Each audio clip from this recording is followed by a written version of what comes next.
This video deals with what has probably become the most intense and meaningful discussion when talking about the Israeli-Palestinian conflict, or if you will, the Israeli-Hezbollah conflict. I'm talking about the discussion that relates to human shields. Human shields is the name of a strategy where in time of war, one or both sides will purposefully position themselves in highly populated areas where innocent civilians live. Or even worse than that, when one side will usher in to a combat zone innocent civilians on purpose in order to place his enemy in an impossible dilemma. Do you shoot because you must defend yourself at the price of killing a lot of innocent civilians? Or do you refrain from shooting and allow the enemy to keep attacking you while under the protection of human shields? This is the dilemma that Israel has to deal with time and time again.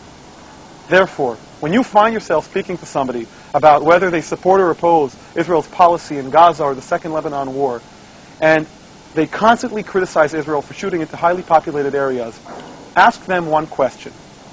Do they consider themselves people who belong to a category of people who will usher citizens into a combat zone knowing that that combat zone is dangerous?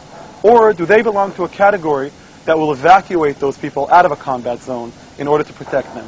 That's a very important question to ask when discussing this conflict. Now, I'm not going to burden you in this video with statistics about how many times Hezbollah and Hamas have done this over the last few years. But we have added files beneath this video that you can easily click and download, which will give you all the statistics you can, including satellite footage and pictures showing how time and time again enemies of Israel will position themselves in highly populated areas in order to put Israel in an impossible situation.